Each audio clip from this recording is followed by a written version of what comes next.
it is really true that if you start training children at a young age on a heavy diet of highly rewarding shifts of attention to one thing or another, that tends to train the stimostat, as it were, deep in the subcortex of the brain and the basal ganglia to get habituated to a certain diet of incoming stimuli. So anything less than that can feel terribly, terribly boring and deflating and dispiriting. So then you have someone who has a really hard time just sitting quietly and listening for long periods to something, or sitting quietly and kind of watching a movie from the 1980s, let alone the 1930s, that it just feels so slow. And so I do think that there is something here that's cultural, and we're doing a vast experiment on the human brain and psyche, which is now being really accelerated by AI in new kinds of ways.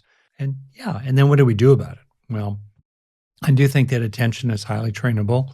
Research does show that. And people, in my view, as kind of a value, really should have autonomy with regard to their attention.